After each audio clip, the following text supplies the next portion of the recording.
Good morning, welcome back.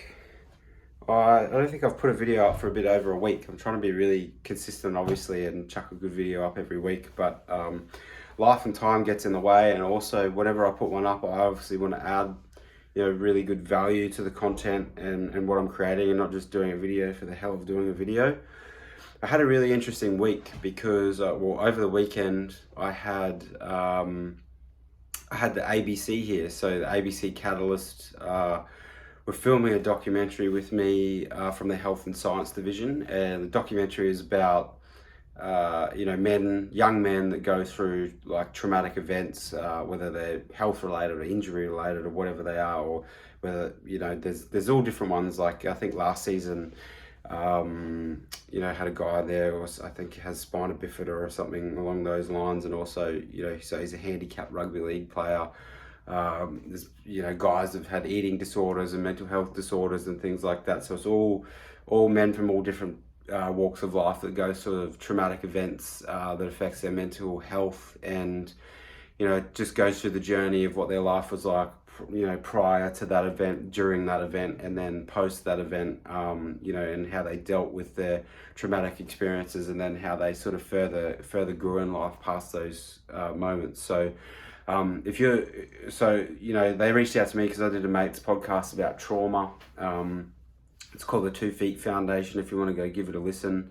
And if you're new to watching any of my videos, my name's Tom Dunphy. I've got another channel under that name. My name, Tom Dunphy, Dunphy, and I documented my process of going through cancer treatment and my entire sort of healing journey. So, when I found out what was going on and how to go through that cancer treatment and that process, I decided to document the whole process, because obviously when I first got diagnosed, I freaked out about what I was going to have to go through, what it was going to feel like, and just what the whole experience would be like. And I couldn't really find any content online about it. And I'm a person that, like a lot of people these days, that sort of consume my content through either documentaries or YouTube, or watching other people experiences from other people.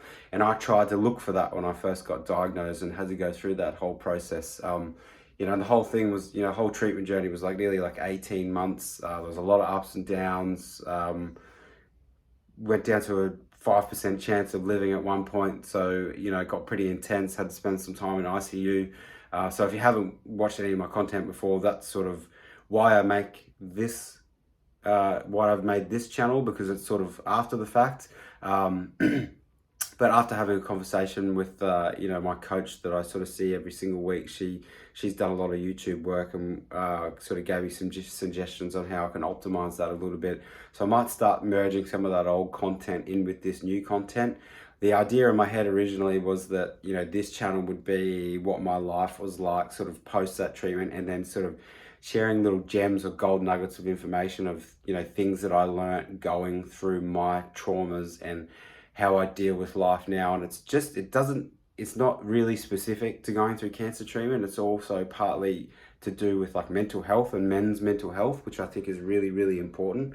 And it's not just targeted at men either, but it's just about how I've brought balance back to every single aspect of my life. And I'm not there, I'm not perfect in any single way, but what my life is like now compared to what it was prior, through the lessons that I've learned and the coping mechanisms I've dealt with, the different ways that I've sought out to improve myself through different type of therapies, and like hypnotherapy and psychology and exercise, and all the different way, meditation, all the different ways that I've sort of come to this point of trying to optimize my life, because I've essentially living on borrowed time. Like I've got a second chance to go through these sort of things. So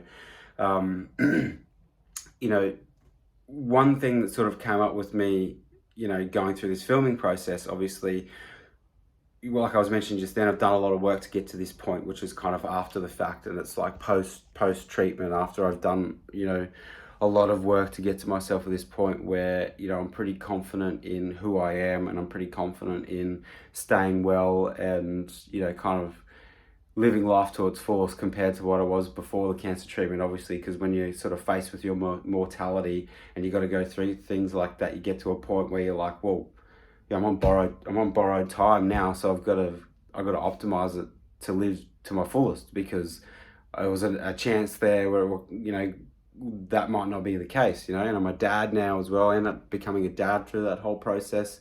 I've been with my partner for like 11 years, and we had a lot of ups and downs and hard moments, had to work on our relationship through that, because it got to a point where she thought I was gone and dead and was going to die, and we basically had to reconnect our life. And I can honestly say now, it's probably, looking back on it, and I said this to the ABC producers, and she said it's kind of funny because it's a common theme, is that I think it's, in a way, the best thing that ever happened to me, going through that hard situation, as weird as it sounds, like having to basically... Sorry, my phone died halfway through that video. I was saying, as weird as it sounds, that process is like one of the best things that ever happened to me, and I honestly, truly believe that. And yeah, it's one of those things. It's really unfortunate, because I had this conversation with this about with the producer from ABC about this, it's unfortunate that people have to go through something like that to get such a good awakening in life. And I guess that's part of the reason why I do these videos, is because I just like to share some of the tools that I used through that entire process, to get me through it, which have made me a much better person today. And a lot of it's got to do with getting through, the trauma of certain situations.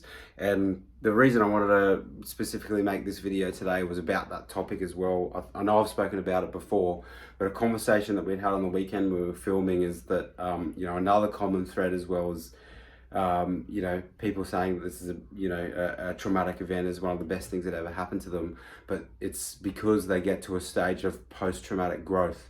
And what made me think about this was, after I did the whole interviewing process, making the documentary on the weekend, we sat down for 3-4 hours and went through my entire journey, healing journey, with a fine-tooth comb.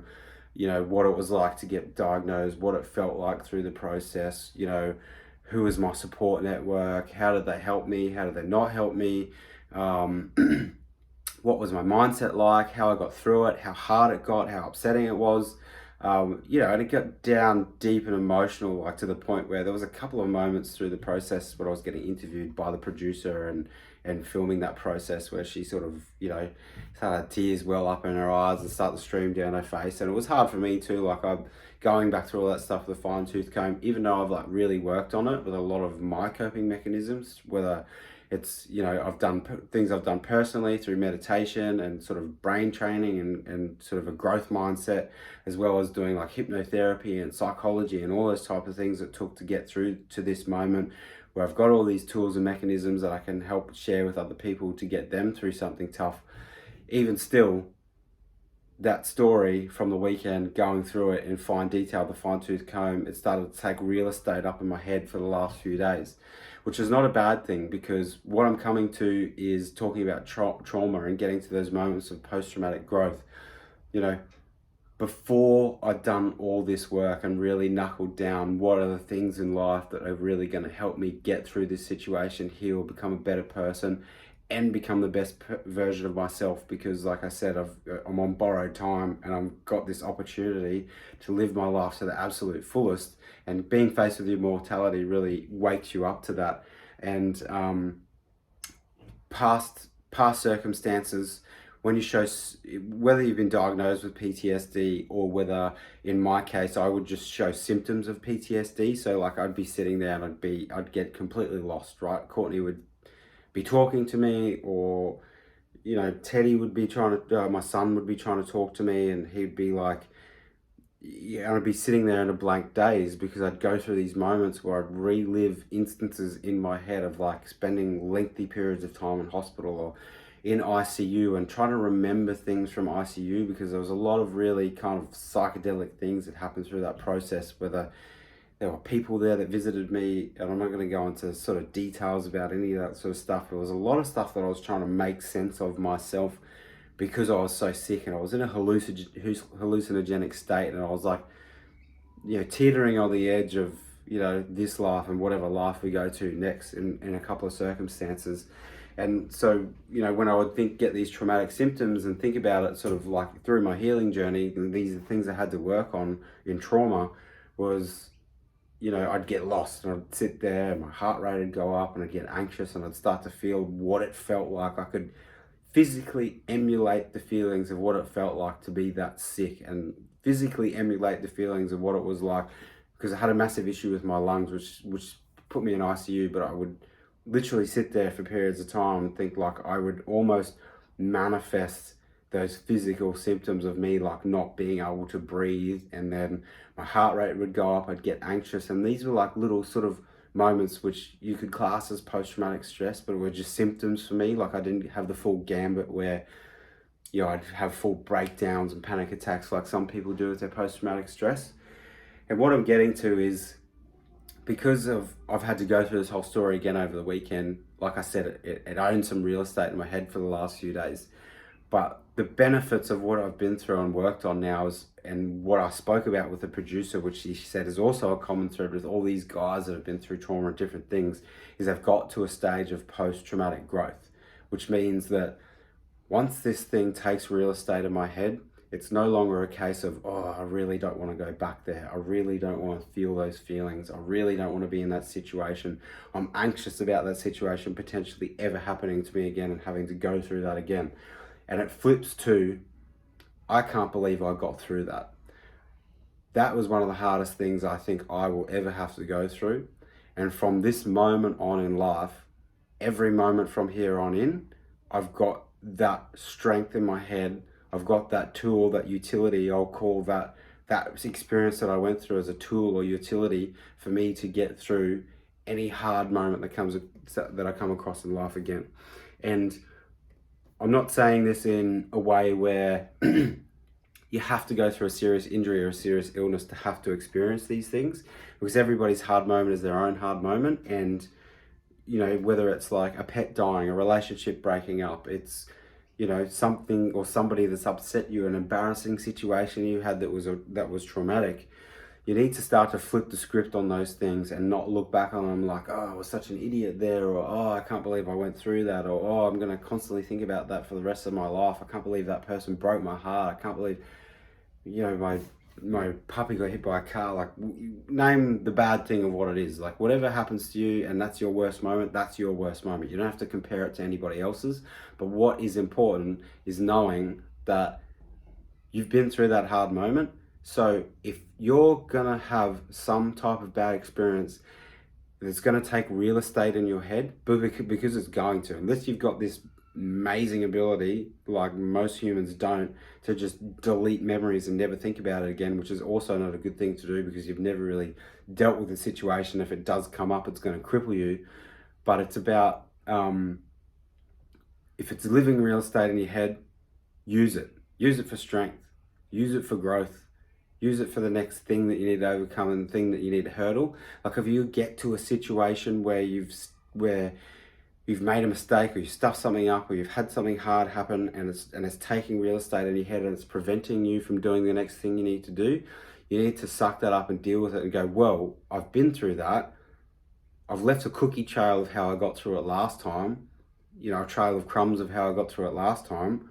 So why can't I do it again? And if I can't do it again, what things did I learn from that thing, going through that experience, that I can use now for growth?